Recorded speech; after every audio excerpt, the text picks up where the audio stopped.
الرحمن الرحيم.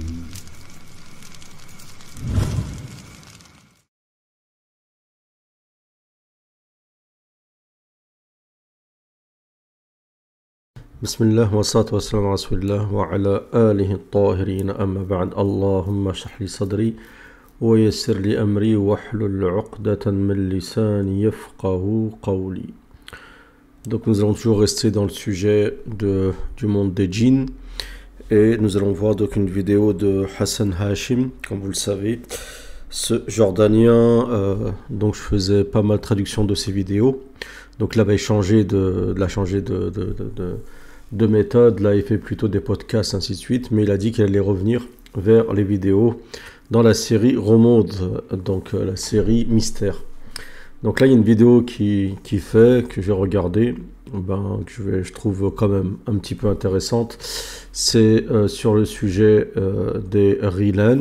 Donc le Rilen, c'est une catégorie de djinns qu'on appelle el Raoul, ou le Roul, comme on dit au Maghreb. Donc on va décrypter cette vidéo, comme d'habitude. Bismillah. إذا أصدقائي، تردد في الأشهر والآونة الأخيرة على مواقع التواصل الاجتماعي موضوع جن أبو فانوس، وكثر الحديث عنه، بل وأصبح من المواضيع الرائجة أو ترند على مواقع التواصل الاجتماعي. لنبدأ Donc il dit qu'il y a une tendance en ce moment dans les réseaux sociaux, notamment peut-être arabes, c'est de parler donc d'un phénomène lié à un djinn qu'on appelle Abu Fanous. Donc le Fanous en arabe, c'est la lampe à l'huile, donc ça indique tout ce qui est une lampe, une lumière, ainsi de suite. Donc il dit que c'est une tendance actuelle. تعريف هذا الكائن أو المخلوق أو أيا كانت ماهيته. أبو فانوس أو أبو سراج أو أبو نويرة من اسمه يظهر لنا ارتباطه بالضوء بشكل أو بآخر. Donc ils disent qu'il l'appelle Abu Siraj ou Abu Nouaira, ainsi de suite. Donc c'est tous des noms qui ont une connotation liée à la lumière. بالفعل، فبحسب ما يتداول بين السكان المحليين وعلى وسائل التواصل الاجتماعي، فإن أبو فانوس هذا هو ظاهرة ضوئية غير معروفة المصدر والمنشأ، تظهر بالطبع ليلا وفي ساعات الفجر الأولى قبيل شروق الشمس بشكل كلي.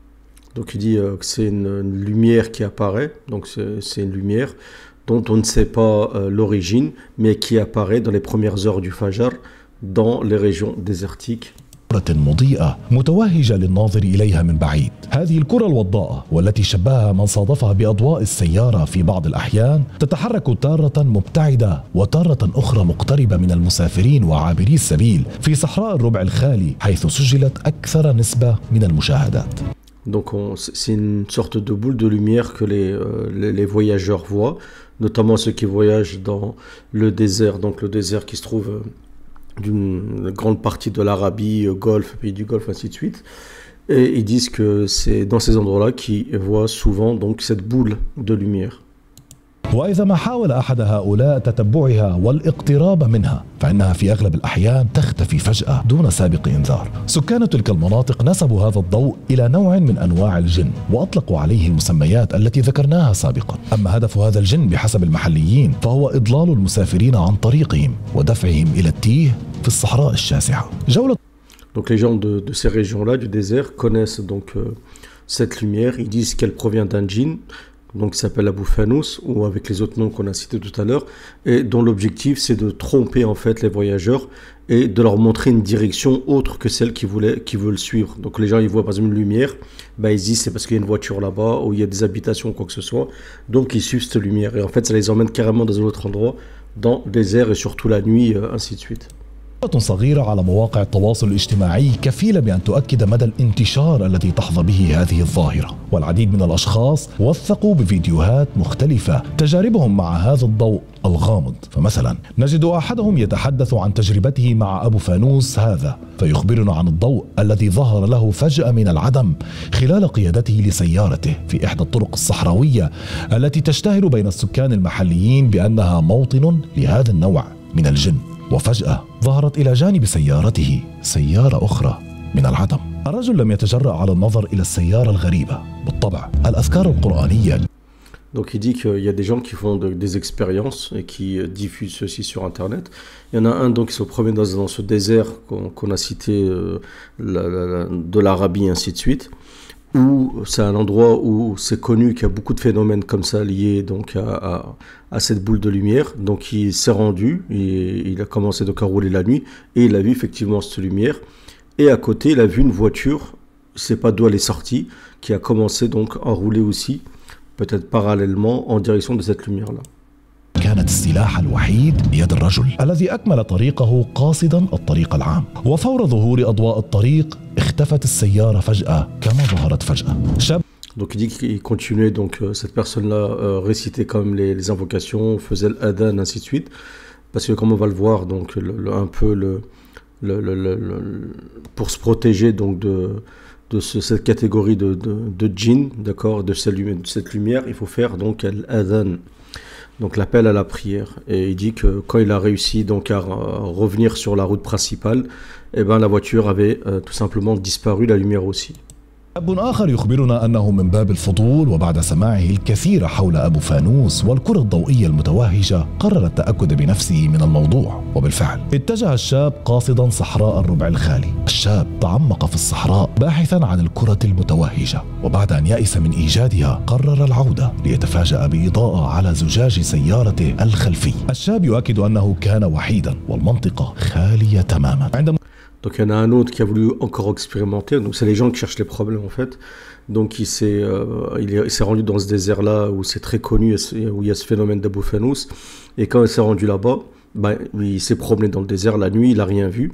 Mais au retour, il y avait donc une lumière qui l'éclairait de derrière la voiture. مشاهدة الضوء انتاب الخوف والرعب قلب الشاب، وخصوصا أن الضوء كان يزيد من سرعته كلما زاد الشاب من سرعة سيارته. وتارة يظهر الضوء منقسما كأنه ضوء سيارة، وتارة أخرى يظهر ككرة مضيئة شبيهة بضوء الدراجة النارية. Donc plus lui il avançait, il allait vite avec la voiture, et plus la lumière aussi allait vite, rapidement. Des fois la lumière c'était une seule boule, et des fois elle se divisait comme deux phares en fait, deux voitures. Comme c'est à un moment c'était une moto, et à un moment c'était une voiture. الضوء بحسب زعم الشاب كان يتبختر يمينا وشمالا. أكمل الشاب طريقه متحصنا بالذكر القرآني حتى وصل إلى الطريق العام ليختفي الضوء تماما. Donc après il s'est mis à écouter le Coran, ainsi de suite, jusqu'à qu'il a réussi donc à rattraper la route principale et que la lumière ait disparu. Mais franchement les gens ils prennent des risques. مرعب أليس كذلك؟ بعض المغامرات إن أمكن القول اكتسبت الطابع الفكاهي، ومنها ما رواه أحد هؤلاء المغامرين الذي يخبرنا عن تجربته هو وأصدقائه في البحث عن أبو فانوس. الشباب توجهوا إلى الصحراء قاصدين التأكد من حقيقة أبو فانوس، وبعد فترة من الوقت لمحوا ضوءا من بعيد يضيء تارة ويخفت تارة أخرى. هذا الضوء الذي ظهر لاحقا أن مصدره سيارة خرجت من العدم أثار هلع ورعب الشباب. فأول ما Donc après, il y a des jeunes, pareil, qui ont voulu expérimenter, comme les autres. Ils sont rendus pareil donc, dans ce désert-là. Et donc ils ont commencé à chercher, puis ils ont vu donc, cette lumière qui s'éclairait, qui s'éteignait, ainsi de suite. بادر إلى ذهنهم أنه جن أبو فانوس، فهم كانوا قد سمعوا قصصا حول سيارات غامضة تظهر من العدم وتختفي فجأة. بدأت السيارة الغريبة تدنو من سيارة الشباب، فبادر هؤلاء بدورهم إلى تشغيل شريط قرآني بصوت عال. عندها أخذت السيارة أو من في السيارة يطلق منبه أو بوق السيارة ليوقف الشباب عن متابعة مسيرهم. بالطبع الأصدقاء لم يتوقفوا وأكملوا طريقهم بسرعة كبيرة والسيارة تطاردهم، بل أكثر من هذا أحد الشباب Donc ces jeunes-là, quand ils ont vu donc, ce qui paraissait être une voiture avec donc deux boules de lumière comme deux phares, ainsi de suite, donc ils ont commencé à avoir peur. Ils ont cherché les problèmes, ensuite ils ont eu peur et ils ont commencé donc à mettre le Coran, et ils mettaient le Coran à fond. Mais cette voiture elle a commencé à les pourchasser, d'accord, et en même temps que cette voiture les pourchassait, elle klaxonnait, d'accord, et elle était en train de les chasser tout simplement. بأن يدا خرجت من نافذة السيارة تطلب منهم التوقف. وصل الشباب إلى الطريق العام إلا أن السيارة هذه المرة لم تختفي، بل وقفت بمحاذاة سيارته. ليتفاجأ الجميع بأن صاحب السيارة إنسان، بل وراعي أغنام لاحق الشباب.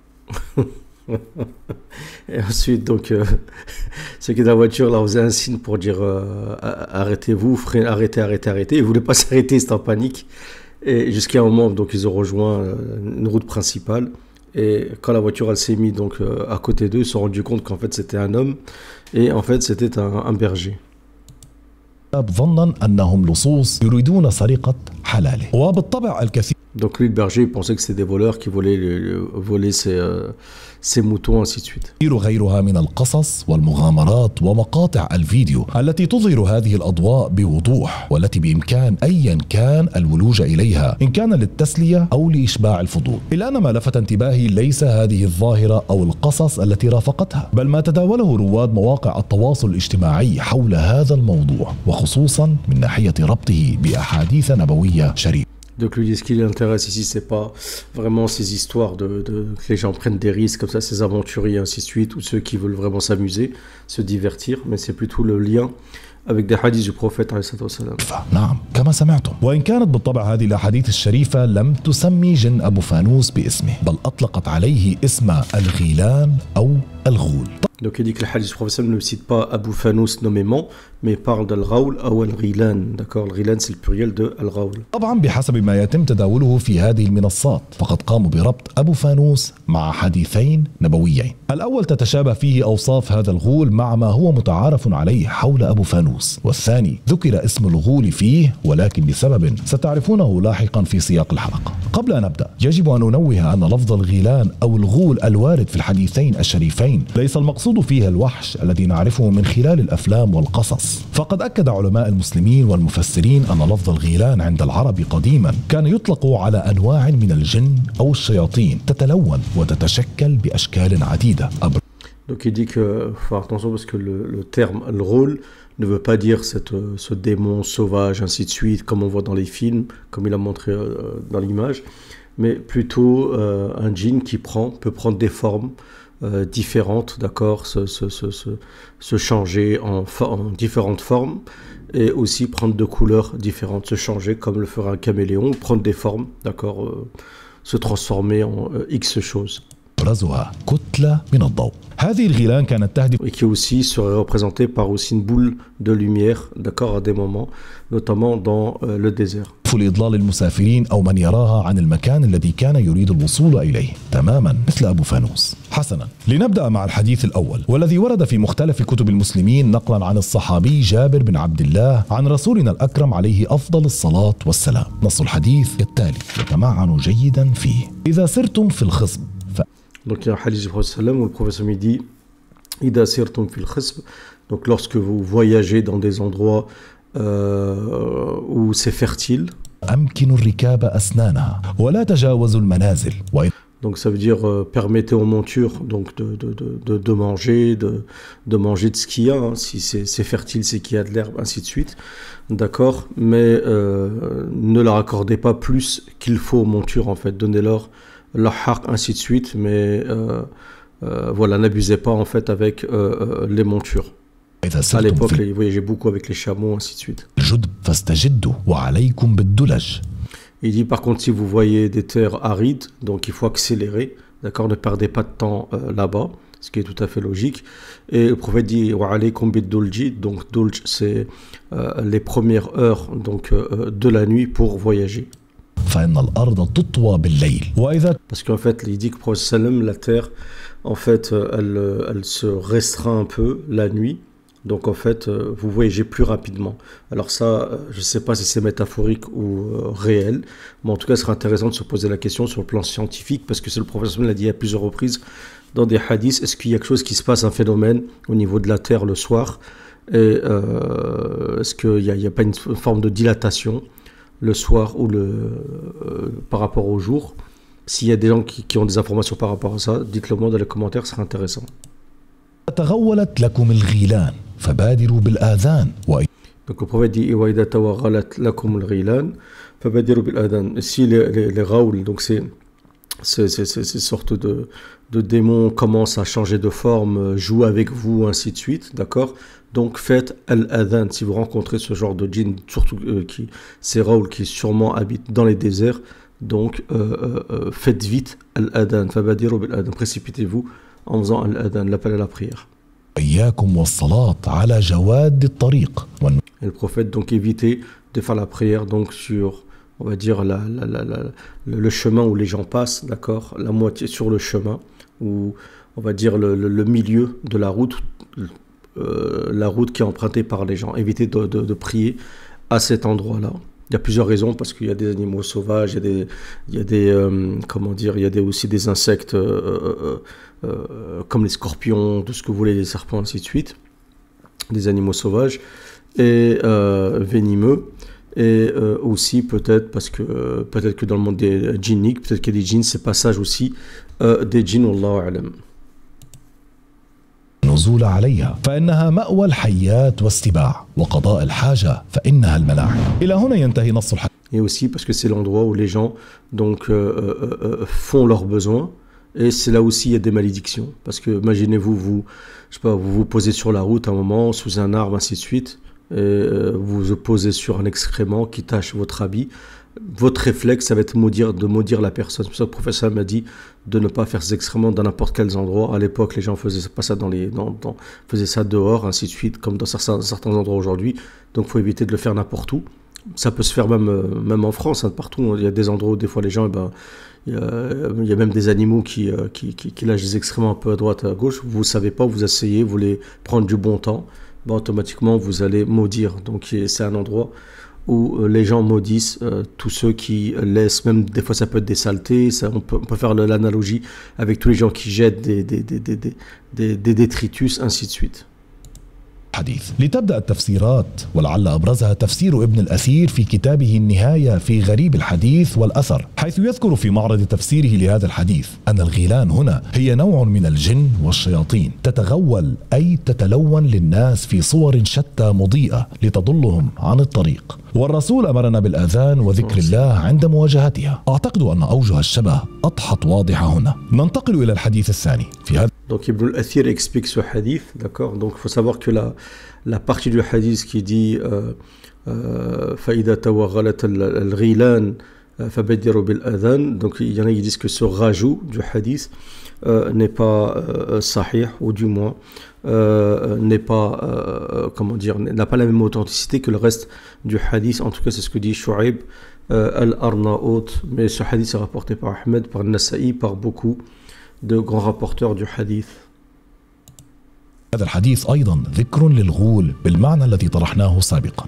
الحديث يقول لا عدوى ولا طيرة. Donc Ibn al-Athir lui explique, ça veut dire que ces rôles donc changent de forme, changent de couleur, ainsi de suite.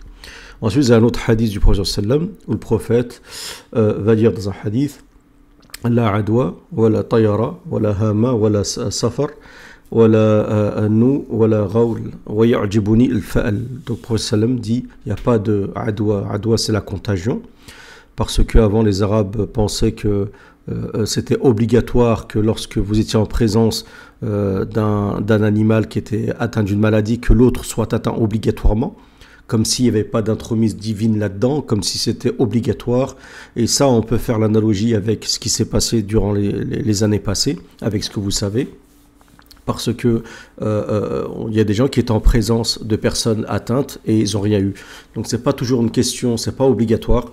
Il y a aussi là-dedans une entremise divine, il y a la supervision divine. Vous pouvez être en présence d'une maladie comme ça et ne pas être touché. D'accord. Donc c'est pour ça que le professeur m'a voulu remettre comment dire, mettre les points sur les i et les barres sur les t en disant attention, la adwa. Ne réfléchissez pas comme dans l'époque de la Jahiliya. Les choses, elles ne sont pas si automatiques, la supervision divine.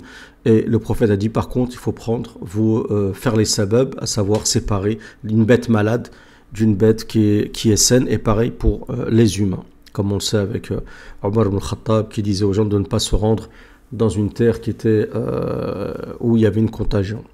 Ensuite, le prophète dit, voilà, tayara. Donc, tayara, c'est une sorte où les gens voient la poisse ou voient des malheurs dans certaines choses, d'accord, dans certaines choses,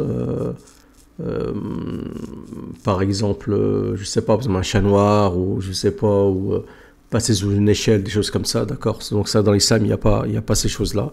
Tout est lié à une cause, tout a des raisons, d'accord. Le prophète aussi a condamné aussi al-hamma. Donc al-hamma, je crois que c'est le fait de les gens voyaient donc comment dire, lorsqu'ils voyaient une chouette par exemple, ils disaient que ça porte malheur et que ça annonçait la mort. D'accord. Le prophète a voulu aussi condamner ceci, Le prophète aussi a condamné voilà, Safar, je crois que c'est par rapport au mois, un des mois de l'Hégire où les gens disaient à l'époque que ça portait malheur, qu'il y avait un mois qui portait malheur. Donc toutes ces choses-là, toutes ces croyances, le prophète a voulu aussi. Après, il y a voilà, nous, donc c'est une étoile où les gens disaient que ça porte malheur. Donc le prophète a voulu faire comprendre que toutes les étoiles, c'est une création d'Allah Azza wa Jal et qu'elles sont là pour une fonction de guider les gens, ainsi de suite. Et voilà, Raoul. Donc les gens aussi à l'époque disaient qu'il y a ces djinns, mais c'était presque automatique. Quand vous êtes dans le désert, faites attention au roule, faites attention à ça, ils sont là, ils changent de forme, ils vont vous tromper, vous allez vous tromper de chemin, ainsi de suite. Comme si les gens, dans ce hadith, on se rend compte que la raison de ce hadith, c'est la cause de tout ce que le prophète a cité. En fait, c'est la même chose. C'est de faire comprendre aux gens que tout est lié au destin, que tout est lié à l'entremise divine, d'accord, et supervision divine aussi. Et comment dire, tout est lié aussi à votre foi et vos invocations que vous allez réciter, d'accord. C'est pour ça que le prophète a dit que Baqi al-Rawl, vous faites al-Adhan, ainsi de suite. Et pour ça que le prophète aussi a dit wa yu'jibuni al-Fa'l. Le prophète a dit j'aime bien al-Fa'l. Al-Fa'l, c'est une sorte d'optimisme. Et quand on explique au prophète c'est quoi al-Fa'l, c'est d'espérer des bonnes choses. Le prophète a dit al-Kalimat Tayyiba, la bonne parole, d'accord. Donc on se rend compte que à force qu'il y a des choses qui existent, al-Rawl, ça existe. Il peut y avoir des fois des choses qui sont néfastes, qui sont toxiques, qui dégagent du mal, ainsi de suite. C'est une réalité. Mais le prophète nous faire comprendre que c'est pas la généralité et qu'on peut combattre ça, d'accord, avec les adhkar, sans y accorder trop d'importance, et en même temps avec le fa'al. Le fa'al, c'est de voir les bonnes choses et de s'attendre toujours à des bonnes choses et de dire que des bonnes choses, d'accord. Parce que parfois il y a des gens qui il n'y a rien du tout, et les gens vont vous citer des mauvaises choses. Ah, s'il arrive telle chose, ah, s'il se passe telle chose, ah, s'il y a ça, et on se rend compte, subhanallah, que souvent, les choses, elles se réalisent. Donc, il y a tasha'um, c'est de voir la poisse de partout, qui est contraire à al-fa'l. Le prophète a dit, moi j'aime pas le tasha'um, mais j'aime bien al-fa'l. J'aime pas le fait comment dire, d'être dans une sorte de pessimisme comme ça, occulte, où les gens voient du mal de partout, d'accord, une sorte d'atmosphère toxique, mais j'aime bien dire des bonnes choses et le pessimisme. Donc ce hadith c'est très important, parce qu'on se rend compte que voilà, donc il faut faire confiance à Allah Azza wa Jal, réciter l'adhkar et ne pas s'attendre à quelque chose de mal, toujours penser à des choses bien, dire des choses bien, et Inch'Allah, vous rencontrerez que du bien. Et puis s'il y a des choses comme ça qui arrivent par destin, ça arrive hein, qu'une des choses, ces choses-là se réalisent, quelles qu'elles soient, bah, c'est pas grave. Dans ce cas-là, il y a des solutions, il y a des adhkar à réciter, il y a la patience et le fait comment dire, d'accepter le destin. ولا هامة وصفر ولا نوء ولا غول ويعجبني الفأل. بالطبع العديد سيقول أن الرسول عليه الصلاة والسلام هنا نفى وجود الغول هذا بعد أن كان قد حذرنا منه سابقا، لأن الجواب عند علماء المسلمين ومفسريهم. أبرز من فسر هذا الحديث وما الذي قصده الرسول من قوله لا غول هو أبو سليمان الخطابي في كتابه معالم السنن، حيث يقول أبو سليمان أن الرسول في هذا الحديث لم ينفي وجود الغول بعينه، فهو من الجن، والجن موجودين حتما، وقد فصلنا هذا الموضوع من المنظور الإسلامي سابقا. Donc vous avez des savants comme Ibn al-Athir, comme al-Khattabi, ainsi de suite, dans Ma'alim al-Sunan, qui expliquent qu'on a deux sortes de hadiths. Des hadiths où le prophète parle de la présence de Raoul, nous explique ce qu'on doit faire, et d'autres où le prophète dit la Raoul. D'accord, mais le hadith la Raoul, c'est un hadith général, d'accord, où le prophète nie l'existence en fait il nie pas l'existence mais il dit la Raoul. Donc il y en a qui prennent ce hadith directement à la lettre en disant, vu qu'en plus que ce hadith c'est plus sahih que l'autre, en disant il n'y a carrément pas de Raoul, et d'autres savants qui disent non, le prophète c'est pas ce qu'il veut dire par là, ça veut dire que il n'y en a pas dans le sens où ils ne peuvent rien faire si ce n'est par la puissance d'Allah Azza wa Jalla. En fait ils sont inexistants, d'accord, lorsque vous récitez vos adhkar, lorsque vous faites ce que vous devez faire, lorsque vous faites confiance à Allah Azza wa Jalla, vous ne les verrez pas, vous n'aurez pas de problème. Mais après, en général, les gens qui les voient, c'est des gens qui, soit ils ne sont pas récités par leur adhkar, soit c'est des gens qui ne sont pas en pureté générale, ou des gens qui ne craignent pas Allah Azza wa Jalla, ou ils font des péchés, ainsi de suite, ou des gens qui cherchent ces choses-là, qui veulent à la rencontre de ces êtres-là. Ben, dans ce cas-là, ben, il y a des risques, ils risquent de les voir, donc ça leur risque péril. يتنعمه العرب قديما من قدرة هذه الغيلان أو سحرة الجن على إضلال الناس ودفعهم إلى التيه في الصحراء وإيذائهم بشكل أو بآخر، فلا سلطة لهم على البشر إلا بإذن الله تعالى تماما. Donc c'est ce qu'il explique ici, il dit voilà, il y a pas, ils n'ont pas d'impact sur les serviteurs si ce n'est pas la permission d'Allah Azza wa Jalla. كما ذكرنا أيضا في إحدى النقاط التي تناولناها في موضوع عالم الجن، فهل أصبح واضحا أصدقائي لديكم لماذا تم الربط بين جن أبو فانوس والغيلان التي وردت في الأحاديث النبوية الشريفة؟ مما سبق يتضح أن أغلب من زعموا رؤية هذه الظاهرة وتصويرها هم من العرب وفي صحراء الربع الخالي، إلا أن المفاجأة أنه عام 1883 تم تسجيل أول رؤية لهذه الأضواء الغريبة من قبل راعي بقر أمريكي في مدينة مارفا في تكساس الولايات المتحدة الأمريكية، لتكتسب بعدها هذه الأضواء التي تم الإبلاغ عن العديد من المشاهدات بشأنها اسم أضواء مارفا. بالطبع الأجانب لم ينسبوه. Donc il dit que ces lumières n'ont pas été vues uniquement par des gens du désert arabe, mais aussi au Texas par comment dire, un fermier qui a vu aussi ces lumières, et donc on les appelle les lumières de Marva. Donc c'est pas quelque chose qui est nouveau, c'est peut-être des lumières qui sont vues un peu de partout. Moi j'avais déjà entendu des histoires similaires au Soudan, ainsi de suite. Donc c'est pas des choses qui sont nouvelles.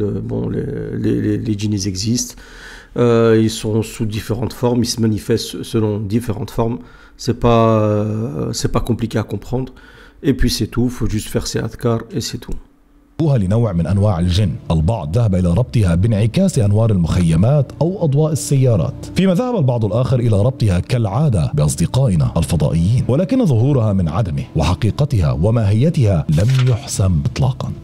Donc après il dit, il y en a qui font le lien avec les extraterrestres, ainsi de suite. Donc il dit on ne sait pas exactement ce qu'il en est, ainsi de suite. Voilà. Moi je pense qu'il y a c'est possible que ce soit vrai, mais que sans plus, voilà, faire ses adhkar quand vous êtes, comme le prophète a dit, quand vous êtes dans le désert, faites l'adhan, écoutez le Coran, faites vos dhikr, ainsi de suite, quand vous êtes dans des endroits comme ça, parce qu'en général, à la base, les djinns, ils habitaient, et ils sont censés habiter dans les endroits comme ça, isolés, d'accord, ils ont le droit eux aussi ils ont le droit d'habiter, ainsi de suite, même s'ils n'habitent pas dans la même dimension que nous, mais à la base, leur maison, leurs habitats, et ben, c'était avant les îles, et les déserts, ainsi de suite. Mais si les gens maintenant ne respectent plus entre guillemets leur intimité, eh ben, il faut qu'ils assument. Voilà. Faut qu'ils assument. Et puis, il y a certains comportements à avoir. On l'a déjà dit, faire attention à certaines choses. Des choses à faire, ne pas faire, ne pas mettre des impuretés de partout, ne pas uriner de partout. Comme le dit Ibn al-Qayyim, ne pas uriner, par exemple, dans les fissures, dans les coins des murs, ainsi de suite. D'accord ? Et toujours faire ces invocations avant ceci, parce que vous pouvez, sans savoir, entacher d'impureté un des djinns, et ensuite il peut se venger. Donc il vaut mieux éviter, ainsi de suite, et aussi pas s'amuser à faire comme certains qui veulent rentrer dans ce monde-là, qui veulent rentrer en contact, parce qu'à force, et ce qui va se passer, c'est qu'ils vont rentrer en contact, et vous ne pourrez pas malheureusement assumer, vous allez péter un câble, comme les gens qui s'enferment dans le noir pour voir un film d'horreur, pour les gens qui font les trucs, comment dire, appeler les esprits avec les bougies, avec les lettres, ainsi de suite, tout ça avec les verres, tout ça va, à mon avis, ça va marcher, le spiritisme, mais les conséquences, c'est qu'une des personnes elle sera possédée tout simplement. Voilà ce que les gens vont gagner. Donc eux ils ont leur monde, on a le nôtre, ils nous respectent, on les respecte, et tout se passe bien dans le meilleur des mondes, comme on dit. En espérant que cette vidéo vous a plu. Si c'est le cas, j'aime, un partage, et si vous n'êtes pas abonné, vous abonner. Il y a des vidéos qui arrivent, Inch'Allah. Je vous remercie donc pour votre écoute. رسموا طريقا للتبرج لا يضيعه الشباب، يا أختنا هم ساقطون إلى الحضيض إلى التراب.